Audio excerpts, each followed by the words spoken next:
How to find houses to fix and flip. Now guys, in this video, I'm gonna talk about the 3 strategies that I use to find homes to fix and flip. All of these are viable options, but it also depends on what market we're in.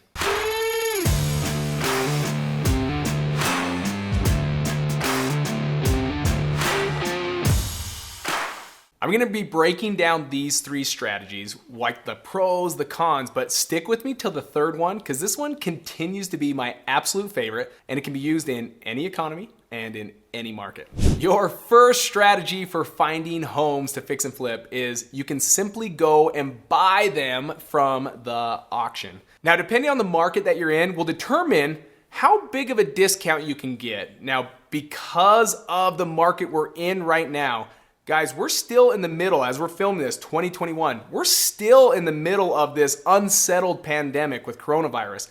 What can that do to affect the auctions at this time? There's a couple things.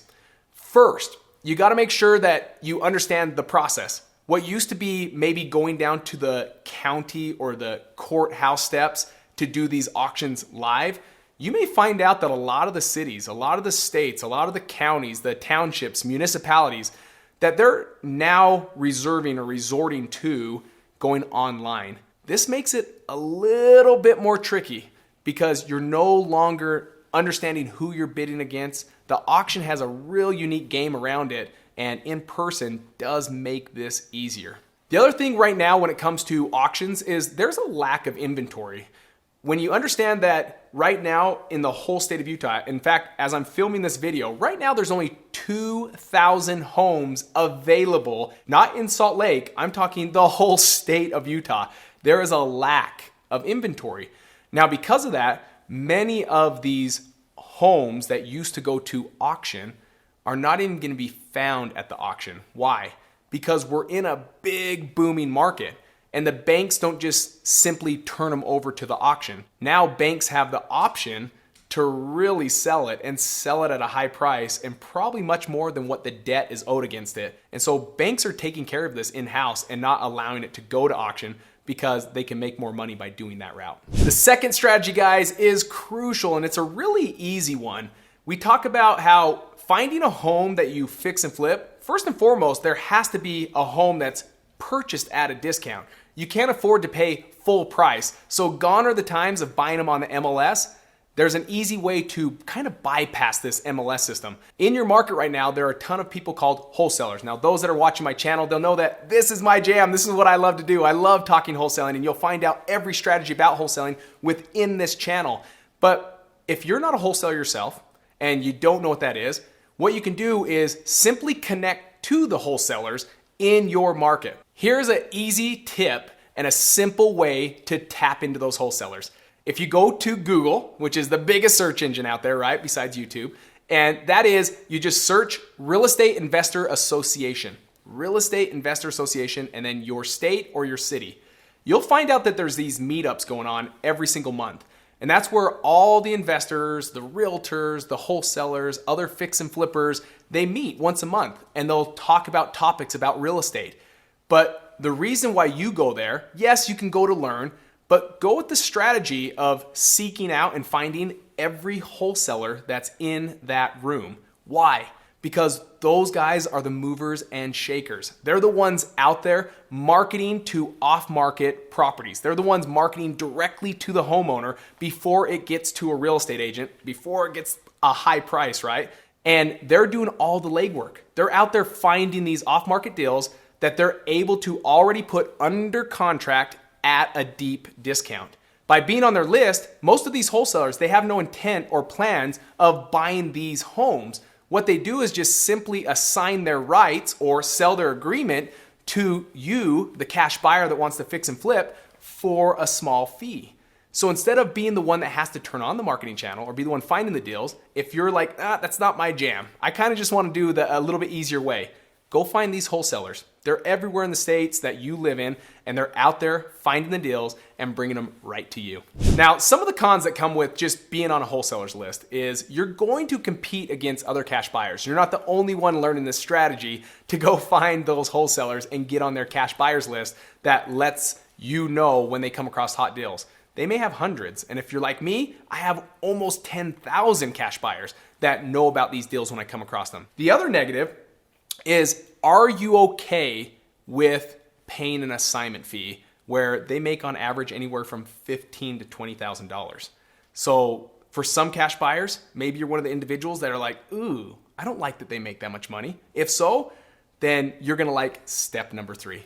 But before I get to number 3, I want you to hit that subscribe button, hit that bell so it alerts you when we put fresh new content out, and also share this with your friends. And let's get into our final step, which is my favorite step. Number 3 is be the deal finder, or in other words, the wholesaler. Be the one that's willing to invest a little bit of money up front to start finding these and being the first to the seller to find these deals. Why? Because if you're the first to the deal, if you're the one that's willing to invest a little bit of money, I'd say anywhere between $500 to $1,000 a month in whether it's direct mail or whether it's skip tracing numbers and cold calling them physically, whatever your way of getting your marketing out, $500 to $1,000. If you're able to invest a little bit of time, a little bit of money, you'll be able to directly work with the sellers. The power behind that is you're now first to the deal. You no longer have to bid against people. You never have to fight against other cash buyers or other investors at the courthouse steps or online during the auction. This is something that you have full control of. You're in the living room with the seller. And more importantly, guys, these wholesalers, remember we talked about step number 2 of just being on the wholesaler's list? They're making a fee. They're making anywhere from $15,000 to $20,000 for finding that deal. What if you could just bypass that all? What if now, not just thinking fix and flip, you're like, ooh, I also can add an additional 15 to 20 grand profit to my fix and flip because I'm the one out there finding the deal? That's the reality behind it. And that's the power behind being the deal finder. You now have the option of cherry picking all your best deals, but you also have the option of still putting homes under contract that may not be in your sweet spot, may not be the home you want to rehab. And for that matter, you can just simply put that under contract and assign those or sell those to other cash buyers that still want those deals. In this case, you're really double dipping and you're making the most of finding these deals.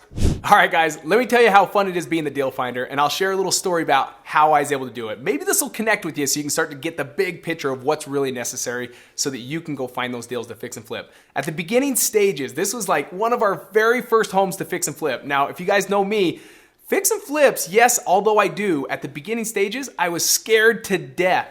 So our first home that we found, what we did is we'd simply send out these postcards, and they're white, just plain Jane. This is not anything fancy. It's usually a handwritten font, and so we'll use a white postcard with black ink that just simply says, hi, my name's Cody. I'm interested in buying your home at 123 Main Street. If you're interested in selling, please call me at, and you'd leave a phone number. Now, guys, keep it simple. Your marketing shouldn't be anything hard. It should not be something that screams you're being sold at. It really should just be a simple message that people have to read because they really don't know what it's about. So don't include pictures, don't include logos.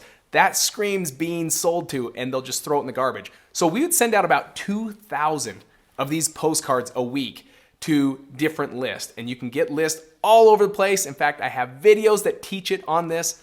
But ultimately, after sending out these postcards, we got a phone call from an individual, and I'll still remember this like it was yesterday. It was Anderson Street, and we go in there and we put the home under contract. We're able to find a way to be a solution, solve their problems. We got their home under contract at a discount. Now, typically we would just simply sell the contract, but this one we're like, man, it's a great area, and it fit kind of our criteria of a very simple fix and flip. It was one that needed new carpet and one that needed touch up on paint. Other than that, there wasn't really anything else. But here's the funny thing behind this story is my business partner, who knows nothing about construction, I have the contractor background. It's in my whole blood. It's in my family.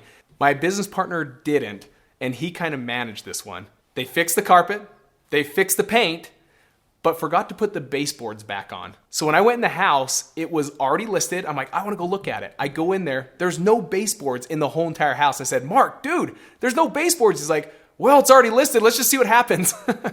Now, lucky guys, because this was in such a great little area and because it was in a price point that is hard to find homes in that price point. It was under $150,000, and in some markets that means nothing to you, but here in Utah, if you can find a home under $150,000, there's just a lot of eyes that want that property. They ended up purchasing it for full price, and they didn't even ask us to put the baseboards on, and we're still able to make this a win. Now, had we signed it, we'd have made about $5,000 to $10,000 on this deal. But because we took it through and put new carpet and paint, we were able to increase that where we made $35,000. All right, guys, as my gift to you, I want to give you my free guide, Bad Properties, Big Profits, that teaches you how to locate and know all the signs of a distressed property that can lead you to deals that close in as little as 30 days. So be sure to click that link in the description so you can start taking action today and find your next deal.